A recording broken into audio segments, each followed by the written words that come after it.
The Torah portion this week is a moment of endings and beginnings.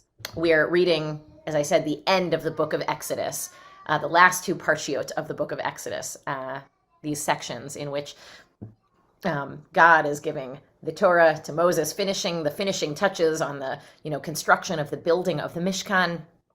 And at the end of this section, we say the words, when we're done reading the book of Exodus, Chazak, Chazak, V'nid Chazek, be strong, we strengthen each other.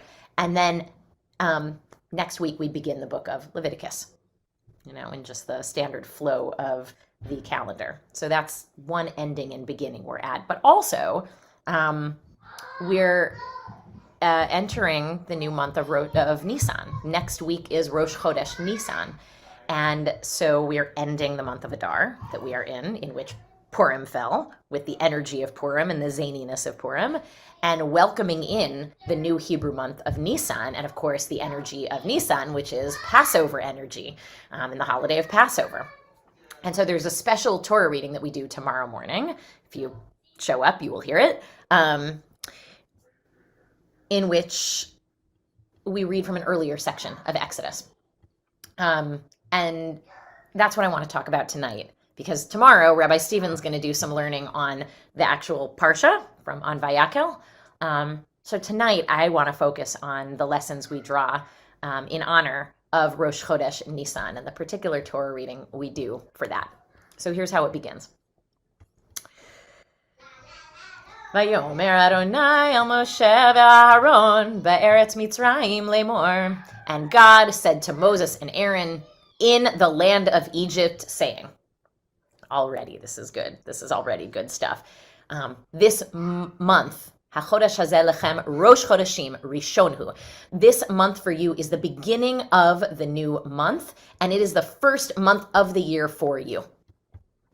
Okay, I'm just going to HaChodesh hazeh lechem Rosh Chodeshim Rishon hu lechem lechodshei hashana. This month shall mark for you the beginning of the months, and it shall be the first of the months of the year for you, the head of the months of the year for you, Rosh Chodesh Rishon. So, okay, if you caught the Hebrew, even in the English, tomorrow morning we will announce not only the coming of the new Hebrew month, but also it's the first Hebrew month. It is the first month on the calendar, which is to say next week is not just the beginning of the new month, but also the beginning of the new year, right? It's like January 1st. We call the first month on the Hebrew calendar Nisan, and it's the month in which Passover falls, obviously. And the tradition says, the Torah says, Exodus chapter 12, this is the beginning of the new year. Now wait, you say, I thought that was Rosh Hashanah, literally the beginning of the new year, which we celebrate in the fall. So the Mishnah teaches that there are 4 Jewish New Years. The one you know, Rosh Hashanah, in Tishrei. But if you know the Jewish calendar, you also know that Tishrei is the 7th month. It's not actually the first month, it's the 7th month. The month of Nisan right now is the first month. So that when we get to Tishrei, Rosh Hashanah, 7 months later, 6 months later, we're hitting our next new year. The other new years, by the way, are for the trees, Tu B'Shvat, and then a day that amounts to something like the marking the taxable year in ancient times. Don't worry about it. Okay, all of this is to say, New Year's is coming up this week, and because of that, it is always a good time to reflect on our lives through the themes of the holiday, through the themes of the new year. And also every Jewish holiday is an opportunity to reflect on our lives through the theme of the holiday. So as we're entering this month of Passover, we can think not only about, what are our New Year's resolutions or our New Year's intentions, but also how might Passover inspire us to live the lives we want to be living. That's what I want to explore tonight. Okay.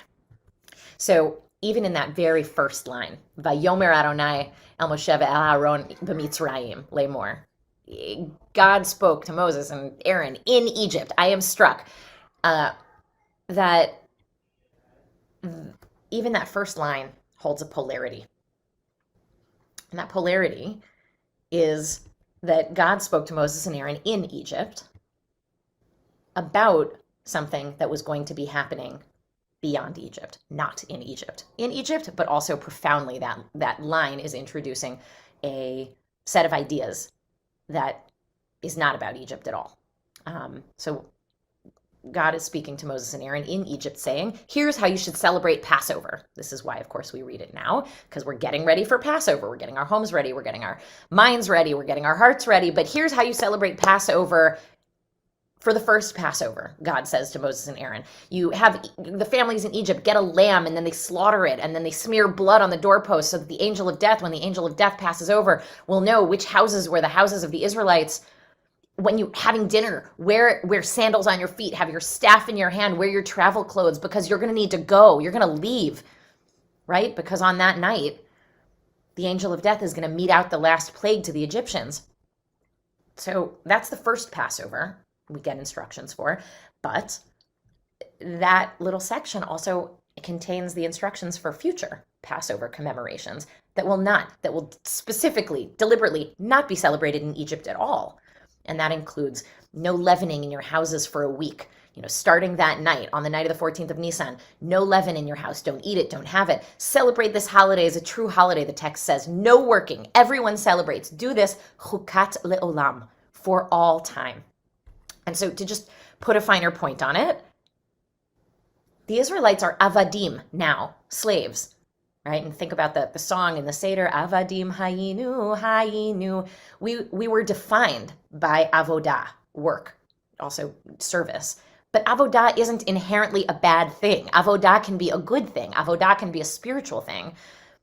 It's just that what makes you a slave is when the avodah is not of your choosing, when it's imposed on you. And so the text says one day, in visions, one day you will be able to choose not to work on a holiday that you're going to remember having been a slave, having been forced to work. One day you will be able to choose to not work on this day. And that's how you'll know you're really free. And that's what we're talking about. Right? So they are receiving this vision of their freedom of mind and body, b'Mitzrayim, in Egypt, while they are very much still not free, imagining a time when they will be not in Egypt. Right, in the midst of the worst and actually the darkest time of their oppression, they are planning not just to muddle through and somehow make it, keep their heads down, avoid the wrath of Pharaoh, which I would understand if that's what they were doing. By the way, the text says that there were plenty of Israelites who that was what they were doing. But rather, these Israelites were planning for a future that was going to be radically different from the present. Envisioning, planning, imagining, for how they were going to look back and remember this moment too, right? How they're going to look back and remember the Exodus, and importantly, how they're going to teach their children what our values as a people are based on this experience, generating that story while in the midst of that experience. So there are 4 different places in the Torah where the text says some version of, and on that day, your children will ask you, what does this service mean to you? Ma ha'avodah, what is this work or this service to you, lechem? And of course, this is the opening for you to say that you were a slave in Egypt, that I was a slave in Egypt, but now I'm not. And then to tell the story of how you and your people got from there to here. And of course, this is what the entire Seder is premised on, this idea. There are 4 questions that symbolize 4 children and the 4 different orientations you might have toward the tradition. All of it is very juicy fodder for Seder conversation at your table. And just to say even that, the fact that we have a ritual whose entire purpose is asking questions and answering them and discussing them, pointing to items on the table and discussing them, embodies the fundamental assertion that is at the core of the Jewish story, which is that human beings are meant to be free, to be liberated, and to be liberators, and that we believe that transformation is possible. Things do not have to remain as they are. That's if you take nothing out of the Passover story, it's that. Right? You don't get to ask questions or challenge or even be the wicked child if you're not in an environment that tells you you're free. And if you don't value the child bringing the hard questions, the tradition actually loves that because it reminds us that we're free, which has been especially important in moments when the Jewish people have not felt free. That we've had this set of rituals to remind us that this is at the core of who we are and that transformation is possible. And so the rabbis put together, a set of rituals to get people talking. The items on the plate are designed to provoke conversation based on collective memory. So there's this zeroah, this bone that represents the lamb that was slaughtered and sacrificed, the maror, the bitter herb that represents the bitterness of oppression, but also the mortar on the bricks, making us taste that memory, right? And then the matzah, of course, which is a good one, also embodies the polarity of both being the bread of affliction, but also the bread of freedom. It reminds us of Egypt, the meager rations, the fact that we were oppressed, and so we needed to leave quickly. We didn't even have time for the bread to rise, but we had to get out of there. But it also represents leaving, right? The freedom of leaving and entering that wide open expanse and carrying with us only what we needed, none of the fluff, and getting out and knowing that the rest we would rely on each other for, and we would rely on God, and we would figure it out. And we did. And we are. So the matzah then is the bread of liberation. And it's part of why every year that first taste, that first bite is so delicious. And I really feel that way. So this is a profound message for anybody who's like in the midst of Mitzrayim.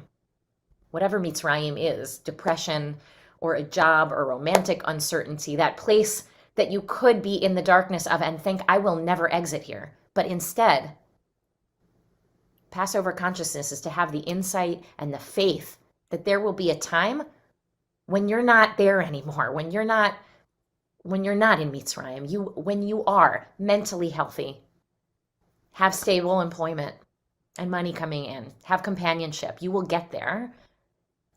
And even more, that you're going to be able to have wisdom and the lessons of Mitzrayim to teach others. And you will make the world a better place because of your experience. That's not why you're going through your experience, but that there will be light that comes from this, that will come through you. And you'll be able to give to others, even to new generations, the wisdom of your experience. And God spoke to Moses and Aaron, b'Mitzrayim, in Egypt, when they were in the midst of their deepest darkness, and held out a vision for how not to maintain the status quo and muddle through and just eke by, or God forbid, to return to the way things were before, but instead held out a bold vision to transform the Jewish people, which meant the entire region, and of course now we know the course of history, right? This is the story at the core of so many different liberation movements throughout the course of history since then, for thousands of years. And our tradition describes, I referred to this earlier, that not everyone was prepared to make this bold transformation. In fact, there were some Israelites that heard these very instructions from God to Moses and Aaron in Egypt, and they did not prepare to leave. The tradition says it was maybe 1/5 of the people who actually left. And then somebody argues and says, no, it was more like 1/50th of the people who actually left. And then someone else says, no, it was more like 1/500th of the people who actually could envision the radical difference of the vision that God was putting forth for them to move toward, and they could actually move toward it. Those are our ancestors. The rest stayed in Egypt because they couldn't imagine the future being fundamentally different from the present. They gave up on the possibility of the promised land, and they did it for the comfort of what they knew. So as we bring in Rosh Chodesh, as we bring in the new month, and we always know it's coming because the moon is waning, and then Rosh Chodesh happens at the very thinnest sliver of the new moon when it's turned around, and the holiday of Passover comes 15 days later when the moon is full. And it comes to ask this new moon and the holiday of Passover to ask us, can we imagine a future that is different? Can we imagine it? Can we see it in our eyes? What would it look like? What would it feel like? How would it feel to walk down the street in that future? Can you imagine a future that is different in some fundamental and visionary ways from the past? And that's for yourself, in your own habits and life, for our city, for Israel, for other places in the world. Could you imagine it being different in ways that will lead us towards something better, but that requires us to give up the certainty and comfort of what we know and adopt the faith and commitment to march towards something new and beautiful, but still a gamble because it's a vision and not yet reality, and needs our hands and our bodies and our vision and our commitment. Every social movement that has brought about greater equality and value and even celebration to the genders and races and people of different classes and abilities has been brought about by people who could imagine it, who could see it. A world that was different from the one that they were raised in, and they worked tirelessly to create it for more people, to bring more people into the promised land. And there are always people who prefer to go backward or who prefer to keep things the way they are. But we have to be able to imagine a fundamentally different future in order to walk toward it. Okay, and I'm gonna go into a place that seems like treading into dangerous territory, but it seems to me that in this upcoming mayoral election in Chicago, we have the opportunity as a city to choose a vision, in our next mayor. This feels like a big deal moment for our city. And a vision in which we could truly envision something different and move towards something that feels like taking not exactly a leap of faith, but actually moving toward what feels like the vision of a city that is moving forward or staying the same or moving backward. And some folks in Chicago are doing fine, but many are suffering because of the results of the ongoing budget crisis. It's resulted in closing schools, defunding public schools, and closing mental health care centers. There's rising crime, violence. We know all of this. Some of us might feel insulated in the neighborhoods that we live in, and also not. I think we're all feeling this in different ways, and in some places much more profoundly and acutely. And I think some folks feel like the best we can do is like go back to the way things were before, or treat the symptoms of crime, add more police to the streets, outsource our hardest challenges, and not take this moment, this opportunity, which happens to coincide with this month and this moment on the Jewish calendar, to ask how we might envision addressing the fundamental gaps in the systems that gave rise to the crime in the first place, right? How might we place our Jewish values for caring for people's bodies and minds at the forefront as we enter this next month, right? Passover consciousness, which is to say Judaism, wants us to imagine a city that is not just treating the symptoms of the foundational problems, but fixing those foundational problems at their root so that we can create a different future, a world-class city. Imagine a city that prioritizes and invests in public education and healthcare, not as charity to the poor, but as an essential building block of the safety and economic strength and prosperity of the city. That's a great vision, that treats crime not as something to be fixed with increasing punishment, but treated at the root by making sure kids grow up with green parks and safe playgrounds in every neighborhood, and where they can get jobs and job training. And we have places where people who need mental health care can go, and it's somebody's job to answer the phone when they call. And that where we have enough housing for our homeless, and where we value the cultural diversity of our city and celebrate it and want to maintain it and amplify it. I am very excited to participate in a democracy in our city and vote for a vision that feels visionary, and that doesn't take us backward, but actually moves us toward things that haven't been tried, at least here in Chicago, toward a world-class city. I like envisioning that. It feels like a lot is in motion in our world right now. Much is in process, and there are a lot of ways that this could go